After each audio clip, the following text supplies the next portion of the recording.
Thank you so much for inviting me to talk. This is a welcome surprise, and I really appreciate the opportunity to talk about my experience with newsletter editing. I don't know that I will have all the answers, but maybe there's some things that I've encountered along the way that can help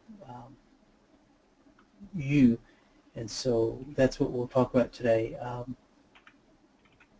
Arlie is supposed to be here, but if not, I do want to say I appreciate those on the board, and specifically Arlie, who's our past president now, for their capacity to encourage growth within our board. Without her vision, then our newsletter would not have grown to what it is. She allowed me to play and do a lot of things that have brought us to the point where we are now. So we'll talk about a couple of things, but I'll mostly deal with four kind of challenges in this session. I'll introduce you to TexTESOL IV's fourth estate when I took over, what it was, and then the challenges that that are maybe kind of ongoing that you need to deal with.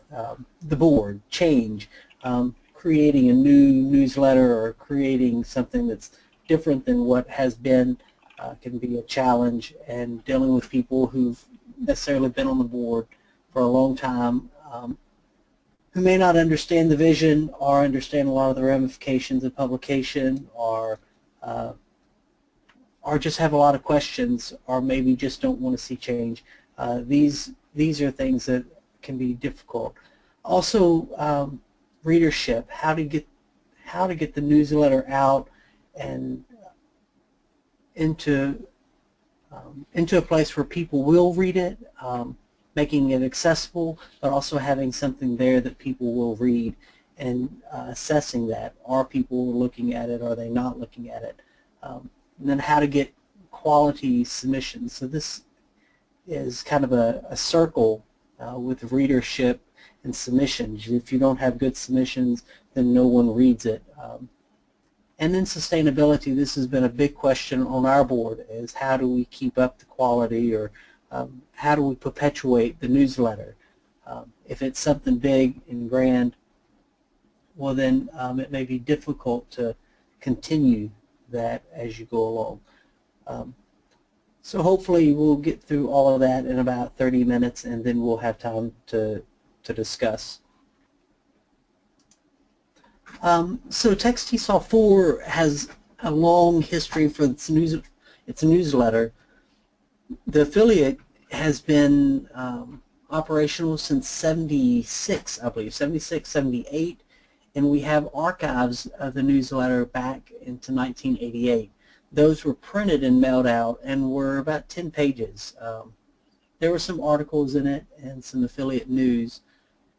In 2012, TexTESOL IV developed a website and moved the newsletter online, and it kind of became just a one-page communique with a few pictures and maybe a paragraph or a sentence or two, but mostly it lost a lot of its substance. Our mission, which was important for me, the mission was to promote scholarship, to share information through discussion, study, publication, and research, and to promote high standards in the field. And so at that time, in 2014, when I took over the newsletter or was elected, I just felt like we weren't meeting our mission, and so I went about doing some changes to produce a more scholarly type of newsletter. This is when I perhaps met my first challenge, and that was dealing with you know, you have goals, you have a vision, and you want something to happen, but how do you get that to the board? I'll share kind of the guts of our internal here. Maybe y'all can see this.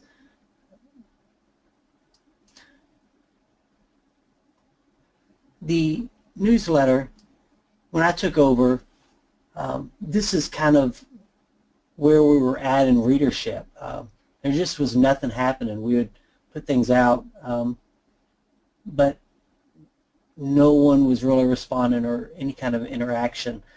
I felt like this was a problem for the association, and so I created a new vision to have a place where we could collaborate, where we brought in members that would peer review, that would edit, and that we would work with membership, with the members to produce something that was really vibrant. And hopefully in this process we would create a better newsletter, grow involvement within the affiliate, and grow leaders. I think part of the problem with that was initially, you know, I didn't evaluate what other people thought about the newsletter, and so I kind of came across as the Lone Ranger, and just went about doing things on my own. I did have support from a few board members and kept in communication with them, but the changes weren't really openly discussed. They were more just what I kind of had a vision for and moved towards, and so the changes happened really quickly, and the board really was perhaps not included in that at all. In addition, I had kind of thought, well, you know, I'm working with specific board members that are key to this process. They can help me, but there's term limits on the board, and so there's another reason to kind of start communicating with all the board members and keeping everyone kind of in the link, because when a term ends or someone resigns, well, then you've got this gap of knowledge. The good thing is, in that process, we created a new vision. We've increased membership. The collaborative experience has grown tremendously, and the newsletter has successfully really boosted the conference, and is really getting out there. As you can see, since 2014, we've had over 200,000 people come to the website. A large portion of those are going straight to, they come in through the newsletter. So while I did a lot of things that were perhaps not necessarily great, we've had some change, and we're looking at doing better. I think the better thing to do is to remember growth and building a professional collaborative place for practitioners. The newsletter should be a place where teachers can come in, practitioners can come in, they can write. It's a soft place for them to publish and get their ideas out. There can be a discussion about that, and there can be a repository for these ideas that we can build on. But the bad is, you don't want to just be a Lone Ranger. You've got to advocate for the position and for your vision, and there's got to be change. We really needed to get into the 21st century, but maybe it would have been helpful to have the whole board on in that process.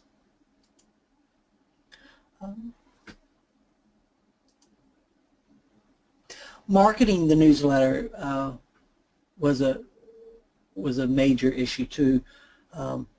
We use iContact, which is kind of a email marketing system where you can build a really nice hyperlinked email with with images and data in it, the X number of people. But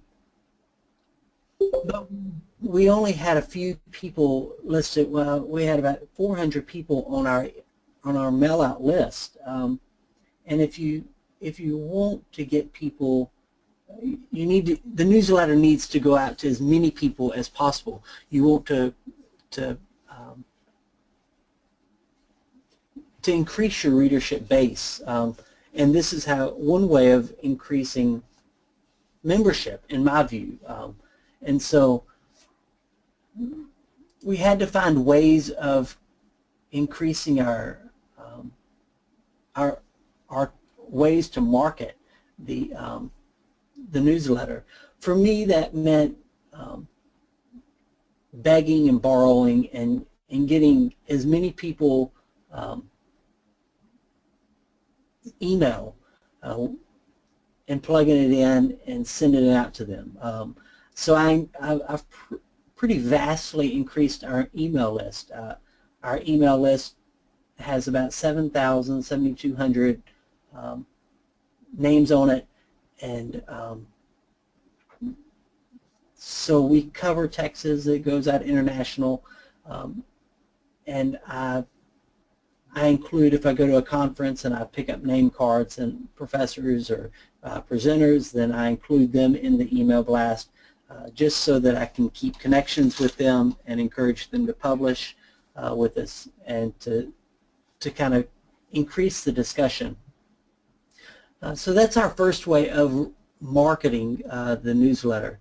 The newsletter out is one thing, but having it where people can read it easily is another thing. And so that meant we needed to do something with the website. Our website has been a work in progress. Even now, before I stepped into this position, I had zero knowledge about websites. I'd never played on a website before, as far as building or making changes to a website. But that was something that's really important. There's this idea that you've got to make things really visual. People respond to pictures. They respond to things that are interesting, and finding what that means to the readers and what they're responding to is important. You also have to make the newsletter easy to find and create ways for people to navigate through that. So for us, we had the newsletter and we had our menus set up, but getting people to navigate around the newsletter was difficult. So we finally come up with being able to put our articles on the sidebar, so that when people are clicking on the newsletter, they can easily navigate from one space to the next. So this is our newsletter and what it looks like, the front page or the landing page. The email blast would send people to here, or they could click to any of the articles. But if you're looking at the front page, we needed a way for people to navigate very easily from one page to the next. And so figuring that out and creating a way that can happen is really important.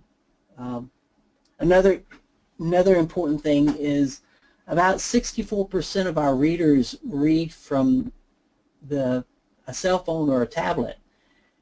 Our website is not mobile friendly, so it just makes it really difficult for people to engage in the website or engage with our text. So this is something we're currently working on, trying to figure out how to fix without spending lots and lots of money. And another thing is SEO optimization. You want authors, you want your text to be searchable, but you also want to be able to get your author's information out there. And SEO optimization can really help this. And that just takes a lot of work, and using keywords and people with a little bit of knowledge kind of helping you with that. Using social media has been really helpful. If you combine the email blast with an active social media sites, whether it's Instagram, Facebook, or Twitter, or using all of those, or LinkedIn, this kind of creates a synergy for people to like, to respond, to comment, and creates a better collaborative environment where people can read something, they can like it, they can share it, they can make comments about it, but in the end, an author's work is being digested, it's being opened up, and those ideas are being challenged, refined, and we create a better field. Last year with challenging, or the challenge of marketing, and our biggest solution has been Google, using Google. We were able to get a $120,000 in-kind grant for marketing, and some of you may want to know more about that, and I'll be willing to talk with you in more depth about it. But for some countries, most countries, you can get a Google grant if you're a 501c3. It's an in-kind grant for $120,000 a year. If you use all of that money, that's $10,000 a month in marketing, then they'll bump that up to $400,000. We have yet to meet our quota on the grant. We generally use about $6,000. I think we've made it to $8,000 in grant money. Yahoo and Bing also do similar things, but I haven't really worked with them. Some boards are a little fickle about using grants, so that's something that the board needs to really kind of consider. But the point here is going about marketing your newsletter in a traditional way is not going to work. You've got to do new things to get it out and to be more inclusive. If you don't,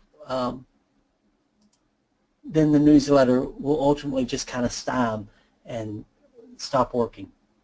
It's not going to benefit you. The more collaborative approach you take, more people you have involved who are reading, helping, editing, doing things, it creates a better synergy, and more things can happen with the newsletter.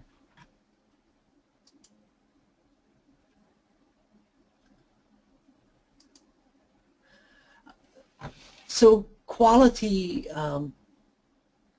submissions. This one has been really interesting for me. We're open to submissions, and rarely do we reject someone's submission, but I find that getting a submission is more like wrestling.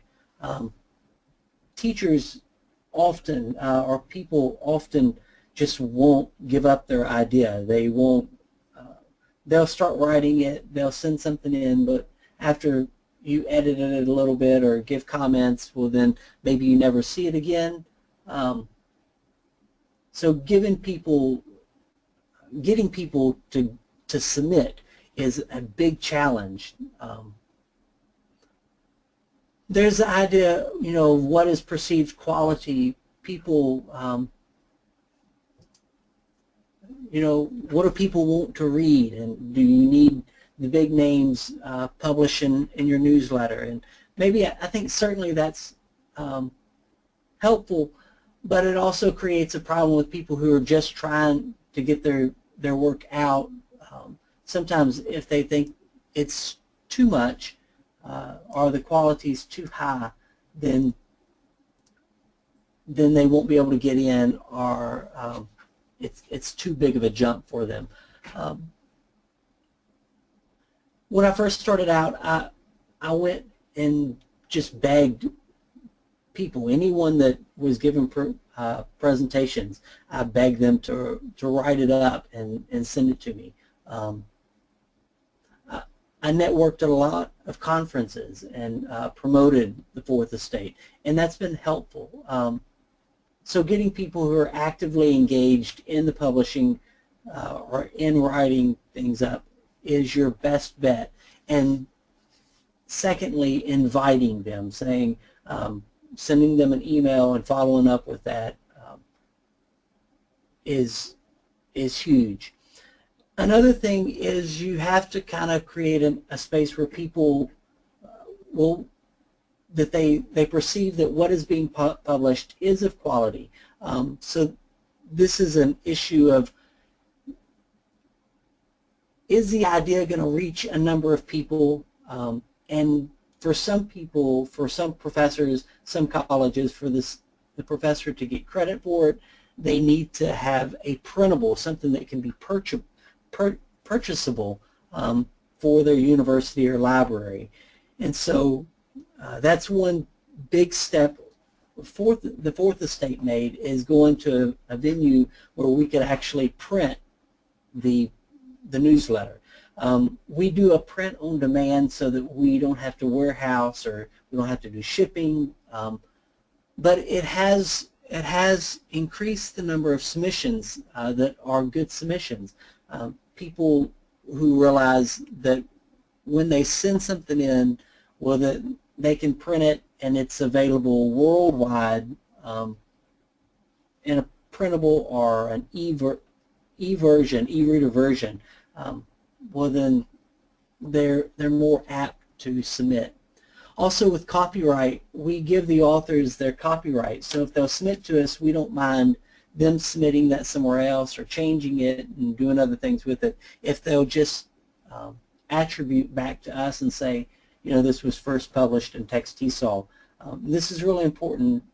Authors they want to be able to control where their article is going. They don't want it locked up in perhaps a newsletter. So if you give them a first step, a first place to kind of publish, that can be really helpful for them. Also, I tell our authors that if the opportunity comes, if somebody else is asking for articles, well, then sometimes I'll send their article on to other newsletters for republishing. And so as far as copyright, we allow them to do what they wish with it, as long as they allow us to do what we wish with it. And then keeping the newsletter editor and those involved need to keep a list of people who are willing and active in publishing. You have to ask them and then ask again. You have to remind them and then ask again. This last year I set up the newsletter thematically, and since January have been kind of consistently reminding authors, inviting them and saying, hey, you promised that you would send this on such and such date. You're going to send that, right? And just trying to keep that up so that so I'm sure that I have good quality things for our readers, while also leaving a space for just a random person to send something in.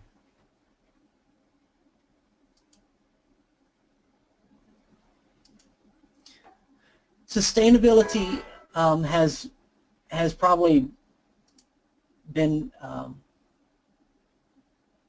one of the biggest challenges. When I took on the role of newsletter, I thought, well, I'll just do this. It'll be me by myself, and I tried to do it alone. My first newsletter was 36 pages, a 36-page PDF. It was huge, and I tried to put it together in a week. At midnight, I finally called a friend and said I need help. We loaded into Google Docs, stayed up most of the night, and were able to get it edited and whipped into shape. From that, I learned something that was perhaps really vital. You need help editing. You need You need people who are willing to collaborate, that have the best interest in mind, that won't wait to the last minute to comment, and are willing to take over a piece of it and just do it, that you can rely on. Since then, I've created a board, an editorial board for the newsletter.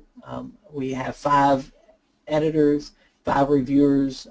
So when articles come in, I send the articles out through a Google Doc and have them read it. They assess the articles, say if they think that they're good for publication, and we start the editing process. Sometimes we just edit them ourselves. If a lot of edits are needed, then I send them back to the author, and then we walk the author through the edits, typically very gingerly. I don't think I've ever published anything without a mistake in it. I had one lady say, you know, she emailed me and said, "You've got a typo on this page," and asked if I'd fix it. Well, that had gone out to 7,000 people already. There's no way of fixing it, and I don't know that it's that important.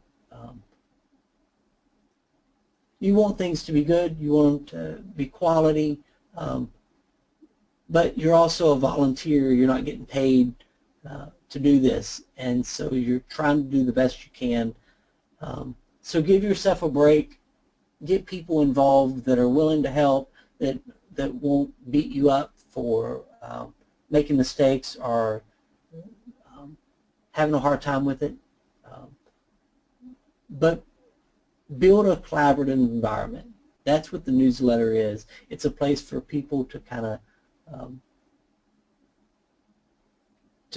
put their ideas in and develop their ideas and develop certain kinds of abilities.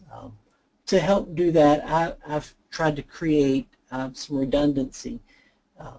I have editors, I have reviewers, I have a website publications, I have a marketing assistant, I have an online publications, and each of these people are kind of responsible for reading and making sure that everything's perfect, while I put the end kind of paper product together and manage the overall scope of the publication. To kind of help these people be involved, we give them good titles. You know, we have assistant editor, website publications, and so that's something people can put on their resume, and it looks good, and they can say, you know, I published, helped publish this newsletter, and we want the newsletter to look good. We want it to be substantial, so that when people look that up, then it's something that they can be proud of. We also give volunteers a voice. When an editor doesn't like something or thinks something needs to be done to a paper, then I support them, and we follow through with that. I also try to show appreciation. I know the work is it happens really quickly, and I need these people helping me, so I'm making a point to say thank you, and at the end of the year I give them gift cards to Starbucks, and you know, it's not a lot, but just to constantly say to them, you know, your work is needed and we have to have you. The point of all of that is if for some reason I can't do the job anymore, I now have about 16 people who are involved in some part of that process. Some of them are more involved than others, but they're involved. And so hopefully one person of 16 would be willing to say, hey, I know how we've been doing this. I've seen it for a year or two now. I can step into the editor's role and And so what we've been doing is sustainable.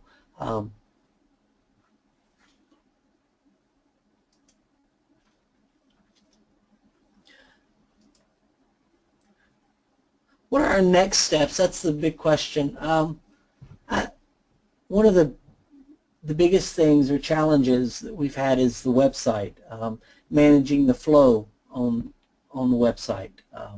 Managing the website, period, is kind of an issue. And if you're going to have an online open access newsletter and you want lots of people to come in and view it, then you need somebody that knows how to run the website, to manage the website, and also knows how to help people, readers, when they come in looking for something, help them navigate. So we're looking at doing that, moving to a mobile website, mobile-friendly website, and just kind of realign and changing our theme, and so that the website flows a little better. Marketing, doing a better job of social media and Google. We're just starting with our social media, and it's not terribly effective. I think it takes a while to build social media, and you need someone who's really dedicated and willing to jump in and work on that. Google marketing is a huge job and a huge space. Google actually trains people to use AdWords and to do the marketing. Right now, the person who used to do the marketing for me has resigned, so I'm looking for somebody to do that. It's a job, and you kind of have to do it. You've got to be on the AdWords site, maybe a couple hours a month at least to do that. I'm always a bit remiss when I let $6,000–7,000 slip through my fingers in a month. Advertising, I think we're to the point where we need to start including advertising in the newsletter so that we can support our marketing. We do have Google, but social media, it costs to kind of create the stir on social media that you need. And so advertising in our newsletter can kind of help us with that. The advertising can also help us create sales, but the sales can also help us provide scholarships for research and publication. So this is a big vision for me, that we're selling some of the newsletters, and that we can give scholarships for people who will publish in the newsletter. Any questions?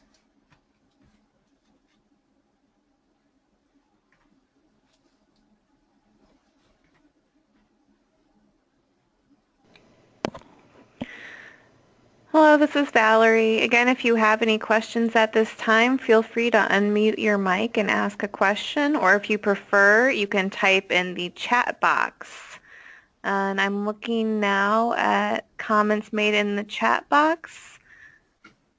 And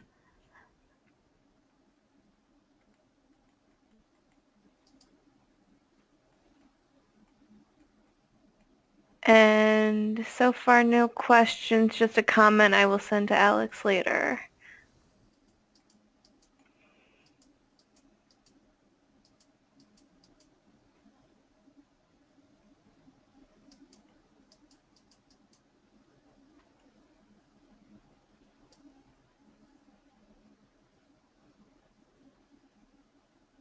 Okay, here's a question from Shaylee, who I believe is from Mid-TESOL. And the question is, could you talk more about the in-kind grant from Google? Sure, Shaylee. So the grant from Google, you have to apply to Google for this. They're very helpful for that. It's a non-competitive grant. You simply contact them. They need to see paperwork showing your 501c3 status, and then they help you set up an account, a Google AdWords account. That was really tricky and took me and the Google agent maybe half a day, one Saturday, to set up for a comedy of reasons. So when you're looking at setting the Google AdWords account up, you have to have a fresh account that you haven't done AdWords or haven't started any kind of billing with. So start with them. The AdWords works like this. You get $120,000 a year. That comes out to be $329 a day. There's certain regulations, like you bid for ad space and your ad can't be over $2. And then you create ads that link to different parts of your web page. You can use keywords, you can use phrases, you can use negatives for not this kind of search. And basically the Google AdWords search is just a search engine type thing, so that your articles, your authors, whatever's going on in your newsletter is searchable and will populate your newsletter webpage or your affiliate webpage when searched. Is that clear? More questions?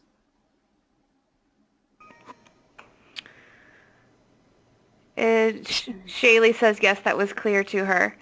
Thank you. There's a question from Anna from Argentina TESOL, and she asks, just a question, how many people are involved in publishing your newsletter? The newsletter I have, just the newsletter, I have 8 people. I have 5 reviewers. There's the website assistant editor for website, the assistant editor for marketing, and assistant editor for e-publications. So that's 8 people total, excluding me. So 9 people total, I guess. I gather articles, I send those articles out to the reviewers. The reviewers respond and send that back to me.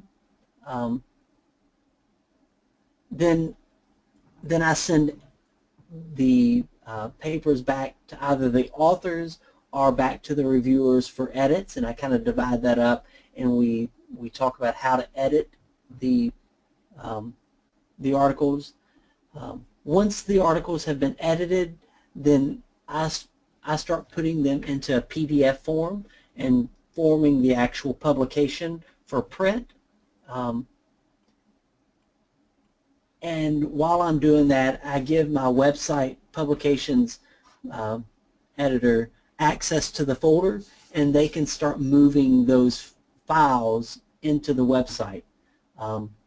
Marketing takes all that information and starts marketing the newsletter through Google, creating new ads using keywords, this type of thing. And the e-publications, after I've completely created the PDF, I send that to the e-publications, and they make that ready for Kindle and other e-reader formats.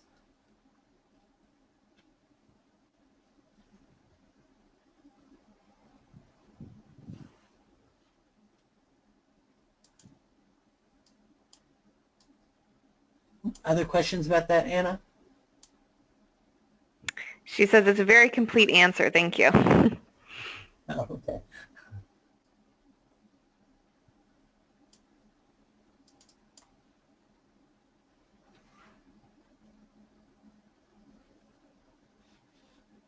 Hopefully not too complete. I was trying to make sure you understood how everyone fit in.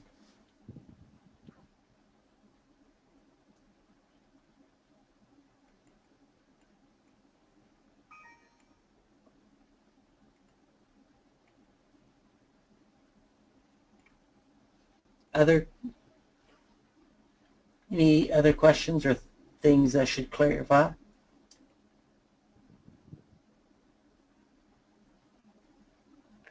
We do have another question from Shaylee.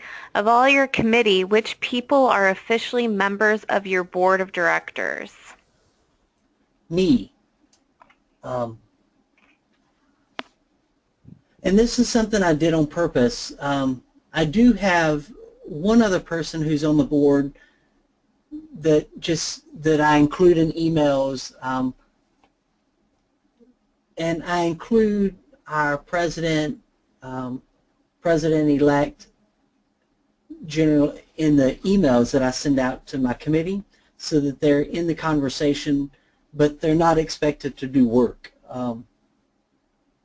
But I'm the only one on the board that is on the committee. And the reason why I did this is because everyone on the board has a ton of other things to do. And, you know, those 12 people trying to come together and create a newsletter in 10 days, they would just be really stressed out while they're trying to put together a conference or attend advocacy or one of the other things that is primarily their responsibility.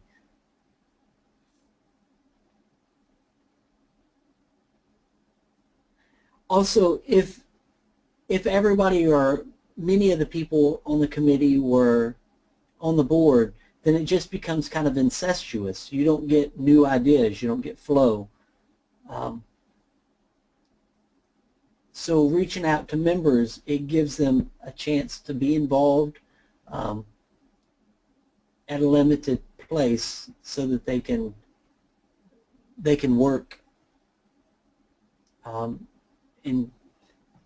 do something without having to be a director.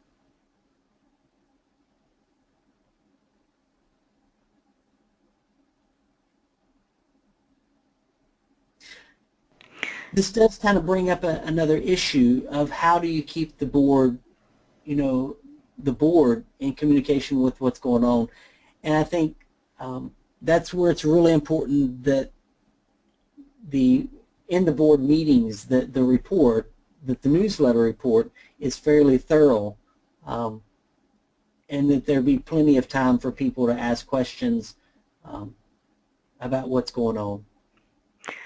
Alex, there's another question from Anna, which is asking about whether or not you kind of divide the reviewers by their expertise. Her question is, do you think reviewers can be the same for both EFL articles and ESP articles? In Argentina, ELT professionals work on both areas. You know, for the newsletter, we want it to be very friendly, practitioner-based.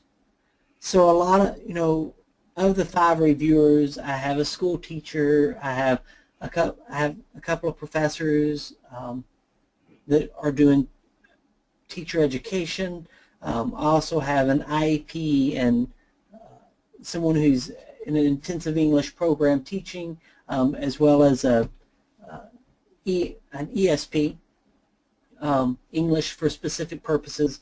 And I've kind of spaced that out as diverse as possible, because not for expertise. I want the articles that are coming into the newsletter to be practitioner-based, not expert-based. We have a journal for really academic type writing.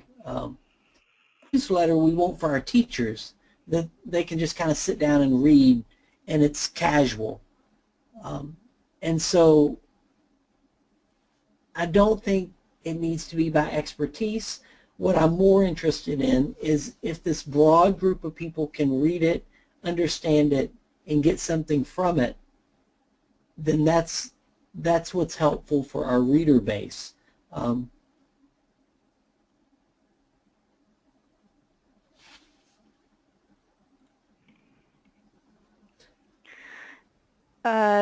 Here's another question from Shaylee. With your open access model for the newsletter, do you give any kind of priority to TexTESOL members in your publications? No.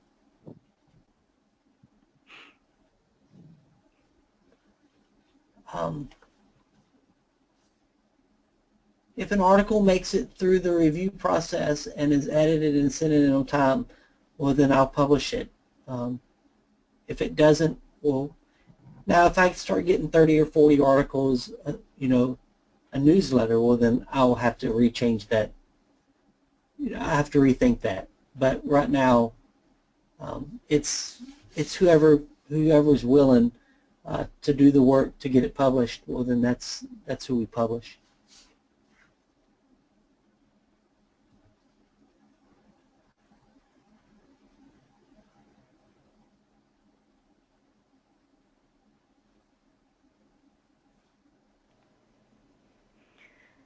We have just about 10 minutes left.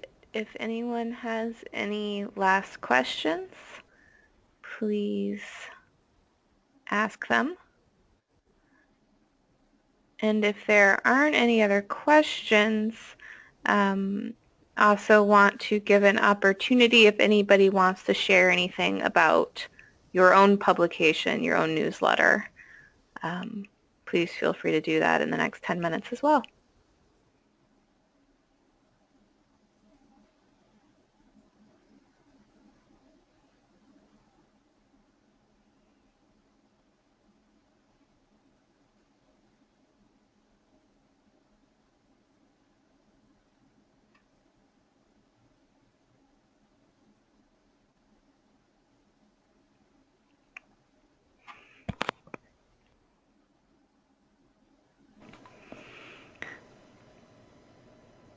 All right, I'm going to guess that there are no more questions.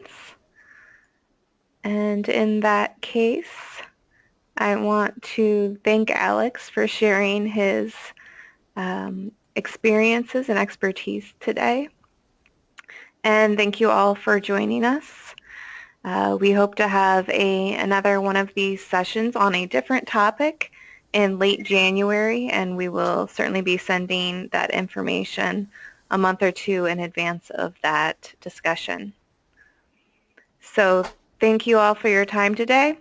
And if you do think of any questions later, I'm sure you can send them on to me to be forwarded on to Alex, and I can certainly facilitate that interaction. But thank you all for your time. And Alex, if you wanted to say anything in closing. Thank you all. I really appreciate it. I hope this is helpful. Thanks for attending, and thank you for your questions.